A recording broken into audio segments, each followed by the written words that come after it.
Bonjour à toutes et à tous et bienvenue pour cette nouvelle vidéo en jardin, cette fois-ci. Vous en avez entendu parler de cette affaire de Jean Portmanov, ce streamer de la plateforme Kick, qui est mort alors dans des circonstances où, d'après ce que j'ai entendu et ce que j'ai lu, il se serait endormi avec des difficultés respiratoires devant le stream, et en fait il est mort. Sauf que c'est pas tellement la mort, mais c'est surtout ce qu'il a subi. De ce qu'il a subi depuis apparemment presque 2 ans. C'est-à-dire qu'en réalité, ce monsieur, qui avait des déficiences cognitives, en gros qui était un petit peu handicapé, a été en fait le souffre-douleur.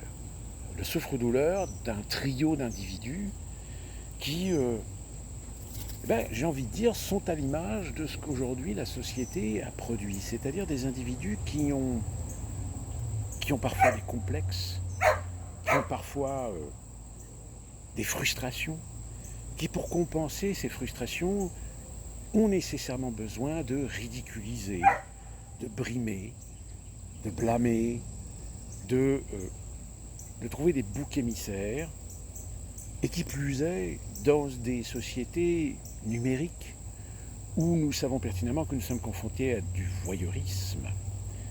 Il suffit de voir sur les réseaux sociaux, que ce soit TikTok, Instagram, pour voir parfois ce qui est diffusé.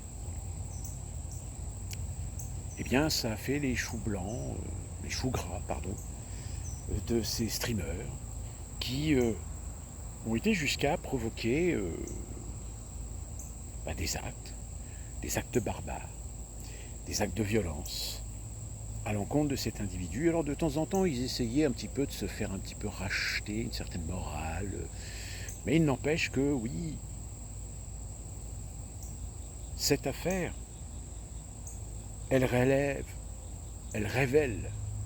une part de cruauté de la part de certaines personnes, et qui plus est, une cruauté qui sert l'intérêt du divertissement. Et j'ai envie de dire, souvent on parle de la Rome antique, on parle de ces jeux du cirque qui devaient divertir la plèbe de telle manière à ce que la plèbe ne s'intéresse pas ou ne regarde pas la situation ou l'évolution politique de la déchéance, du déclin. Et j'ai même envie de dire que finalement on s'en rapproche de plus en plus, puisque aujourd'hui, qu'est-ce qui fait vendre auprès d'un certain public, je dis bien auprès d'un certain public, si ce n'est la violence et le sang. Les combats gladiateurs, les chrétiens donnés aux lions, tout ça c'était du divertissement. Eh bien aujourd'hui, on le sait, certaines plateformes internet laissent diffuser des choses parce que ça alimente le voyeurisme. Le voyeurisme de certaines personnes, et qui plus est, regardent régulièrement, voire même font des dons. Alors, pendant ces 2 ans, il y a quand même eu des gens qui ont réagi.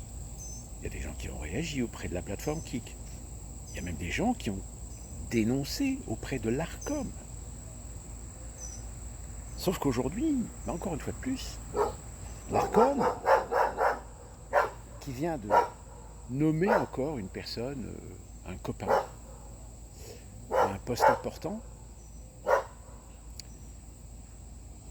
on est forcé de constater que l'Arcom est prompte à vouloir essayer de museler des médias qui disent des choses qui ne plaisent pas. Mais en revanche, là où l'Arcom devrait agir sur des propos injurieux, diffamatoires, voire même porter atteinte à l'intégrité physique de certaines personnes, morales,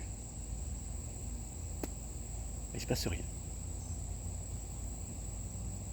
Finalement, cette affaire ne fait que rajouter un chapitre supplémentaire à ce que je vous dis depuis maintenant quelques années. C'est la destruction de l'État-nation, la destruction du peuple souverain, le diviser, l'abrutir, le rendre à l'état de primitif, pour le pousser à ne plus réagir à des comportements, à des attitudes, à des faits qui sont inacceptables. Donc à partir de là, ce Jean Permadov, si ça se trouve, n'est pas le premier, ne sera pas le dernier. Alors en ce moment, évidemment, qui est responsable? La plateforme Kik a donc déjà formulé ses excuses et son soutien à la famille. Il n'empêche que la responsabilité, elle pousse aussi auprès des gens qui sont des voyeurs, les gens qui regardent, qui suivent, qui sont abonnés à ce genre de chaîne, qui même font des dons. Ce n'est pas si éloigné de ces gens qu'on appelle déshumanisés. C'est-à-dire ces gens qui ont un comportement primitif, presque bestial, animal, et qui sont dénués de toute compassion. On a une affaire aux États-Unis de ce routier punjabi qui, lorsqu'il a voulu faire un demi-tour sur une double voie en empruntant une voie entre les deux autoroutes, mais il n'a même pas regardé et il a tourné, sauf qu'il y a une voiture qui est arrivée qui s'est encastrée dans la remorque. Cette voie n'est pas faite pour faire demi-tour, cette voie elle est pour la police, pour les autorités, pour les véhicules prioritaires. Eh bien, les 3 personnes du véhicule, 2 sont mortes et une est entre la vie et la mort. Mais le problème, c'est quand on voit les vidéos, on voit le conducteur et son collègue. Ils ont un comportement, mais... Ouais. Ah, je m'excuse. C'est-à-dire qu'ils n'ont absolument aucune compassion. Ils n'expriment aucune émotion de ce qui vient de se passer.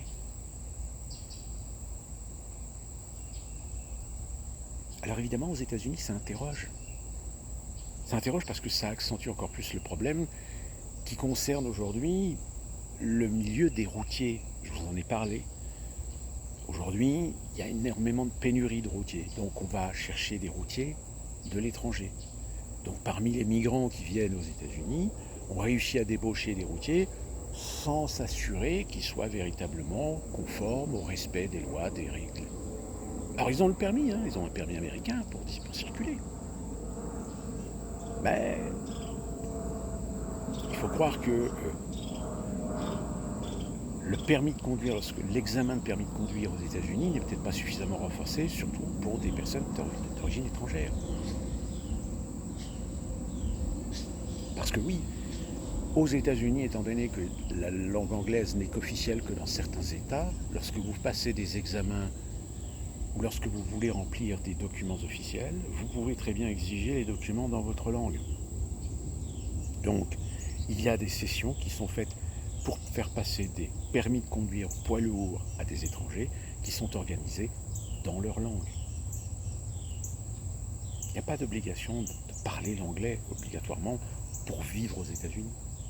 C'est recommandé, mais il n'y a aucune obligation. Donc évidemment, auprès de certains Américains, ça coince. Alors pour revenir à cette affaire, le problème de l'Internet, c'est que, comme toute chose, tout dépend de ce qu'on en fait. Et je dirais même que dans toute chose, à partir du moment où vous donnez l'accès, à partir du moment où vous donnez la jouissance de quelque chose, d'un lieu, d'un phénomène, d'un matériel, vous aurez toujours un pourcentage de chances de gens qui en feront un usage inapproprié. Vous savez, c'est comme cette expérience. Prenez un carré, entourez-le de barrières, mais laissez juste un chemin au milieu. Et à chaque accès, vous mettez des panneaux. Attention, champ de mine. Attention, danger de mort. Attention, ne pas pénétrer. eh bien vous pouvez être sûr qu'il ne se passe pas 10 minutes avant qu'une personne finisse par traverser la zone. Pourquoi ? Parce qu'elle est dans son téléphone, qu'elle ne fait attention absolument pas à l'environnement dans lequel elle évolue, et que par conséquent, elle ne voit pas les panneaux, et que par conséquent, au-delà des connards qui ont décidé de vouloir traverser quand même, oui, il y en a aussi. Donc, c'est ça que je trouve génial en fait.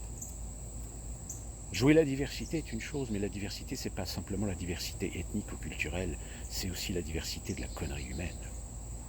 Et là-dessus, certaines traditions, certaines mœurs de certains individus, qu'ils soient nés même ou qu'ils soient la nationalité du pays dans lequel ils vivent, s'ils grandissent dans un environnement qui fait défaut de l'éducation, de ce que l'on attend d'un citoyen en général d'un pays, et ben voilà. Sauf que tout ça, évidemment, le politicien, lui, il a tout intérêt à mettre un tapis dessus. Parce que c'est son intérêt électoral. Vous savez, c'est comme cette idée qu'ils veulent en France d'essayer de rabaisser le droit de vote à 16 ans. Moi, je connais personne à 16 ans qui a une maturité politique, une maturité idéologique. Mais encore une fois, c'est parce que la classe politique, dans sa globalité, à part quelques individus, à part quelques responsables politiques, savent qu'ils ont de moins en moins de crédibilité auprès des 2/3 de la population française. Et qu'ils ont tellement peur que ces 2/3 finissent un jour par voter pour un candidat à la Donald Trump, par exemple, parce que, je vous en ai déjà parlé dans une précédente vidéo, mais si demain Cyril Hanouna décide de changer d'avis, s'il décide de se présenter à la présidence, à votre avis, combien de gens sont prêts à voter pour lui ? Pas seulement pour lui, mais juste par le fait que c'est pas un politicien. Et que peut-être, s'il défend certaines idées, s'il a derrière lui des conseillers pour la com, etc., c'est une chose qui est à méditer. Vous savez, l'expression qui dit « mais attendez, en France, vous aurez votre Donald Trump aussi ». Alors certains vous disent « oui, on l'a déjà avec Emmanuel Macron ». Non, Emmanuel Macron, c'est quand même un mec intelligent. Mais un candidat qui viendra vraiment d'un milieu populaire,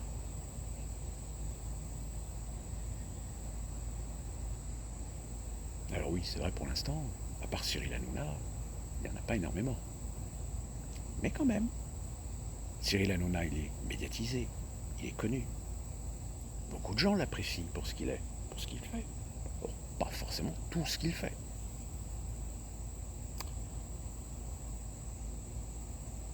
Finalement, plus ça va, plus dans chaque vidéo, on revient toujours au même problème, c'est la déliquescence du système. Le déclin globalisé, mais qui est voulu, qui est motivé.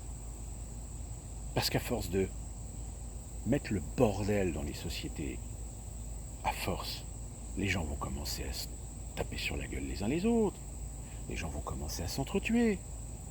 Et à partir du moment où vous faites monter la température, il y a un moment donné où, paf, ça vous donne la légitimité de faire intervenir des forces de l'autorité par la loi, par des outils, par des hommes, voire même par des décrets. Regardez ce qui s'est passé aux États-Unis à Washington. Alors oui, si vous êtes à Washington dans les lieux touristiques, forcément, ça se passe bien. Mais il y a des endroits où... Et qu'à force, au bout d'un moment, certains quartiers qui commencent à être envahis par des SDF, puis en plus de ça, des gens qui ne sont pas forcément bien équilibrés, des gens qui sont dans la pauvreté, pas seulement physique, économique, mais aussi mentale, l'amphétamine, la drogue, l'alcool, ça finit par créer des situations d'insécurité, de sentiments d'insécurité, mais qui à la limite sont légitimes. ben, Donald Trump, qu'est-ce qu'il a décidé? Puisque la police, le district de police, le département de police de Washington, qui est détenu évidemment par la maire de Washington, qui est une maire progressiste, semble ne pas être très efficace, et bien Trump il a décidé tout simplement de mettre l'autorité de Washington sous le contrôle des forces autorités fédérales. Et là, ils sont en train tout simplement de nettoyer les rues. Ils nettoient les rues. Alors évidemment, il y a des classes politiques, il y a des fragiles du haut qui contestent, qui manifestent, etc. Mais je peux vous garantir que 90% des habitants de Washington sont d'accord avec cette décision. Parce que oui, c'est pas parce que les médias focalisent sur une minorité de gens que c'est la majorité qui s'exprime. C'est un peu exactement comme ce qui va se passer le 10 septembre en France. C'est pas parce que les médias risquent de focaliser sur ce qui se passe, sur le peut-être, je sais pas, il y aura peut-être des milliers de personnes qui vont se déplacer à Paris, j'en sais rien, on verra bien. Que ces gens représentent la majorité de l'opinion des Français. Parce que vous savez, la manipulation, c'est ça. C'est vous organisez des manifs, vous essayez de rameuter un maximum de gens pour ensuite dire, vous voyez, il y a du monde. Vous voyez, on est 5000, on est 10 000. Mais oui, mais les 10 000, qui avait en gilet jaune, on s'est forcé de dire, oui, mais 10 000, c'est pas représentatif des 68 millions de Français. Sauf que là, on va te dire, oui, mais si, là, quand même, il y a 10 000 personnes dans la rue. Eh ben, t'as envie de dire, ouais, mais vos 10 000 personnes, c'est exactement comme pour les gilets jaunes. Qu'est-ce qu'ils représentent? Est-ce qu'ils représentent vraiment l'opinion de la majorité des Français? Non. Si vous arrivez à attirer au moins 2, 3, 4 ou 5 millions de Français dans les rues, dans toutes les grandes villes de France, là oui, là, vous pouvez le dire. Mais c'est pas demain la veille que ça arrivera.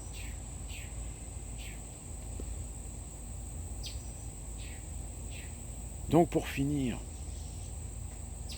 cette affaire de ce monsieur qui est malheureusement décédé, qui a subi brimade, bah c'est un des visages aujourd'hui de la société. C'est-à-dire que là, c'était en streaming, c'était en live sur Internet, et ça se passe tous les jours, dans la rue, dans certains quartiers, des gens qui subissent des brimades, des gens qui subissent l'agressivité.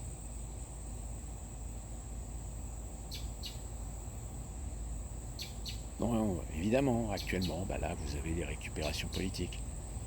Sauf que, bah là, c'est même aussi le système de régulation qui est mis en cause. Puisque l'ARCOM, je vous le dis, a été alerté. Sauf que l'ARCOM, apparemment, n'a rien fait. Et aujourd'hui, évidemment, l'argument qui est de dire il semblerait bien que l'ARCOM est bien plus prompte à vouloir essayer de faire disparaître ces news que de s'occuper du cas d'une personne qui, depuis 2 ans, dans près de 1700 vidéos,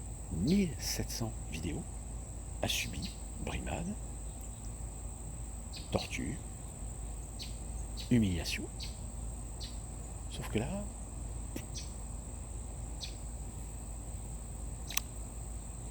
le déclin, bah le déclin, vous le vivez, vous le voyez, vous le constatez. Et ça se voit de plus en plus. D'ici là qu'on se retrouve pour une prochaine vidéo.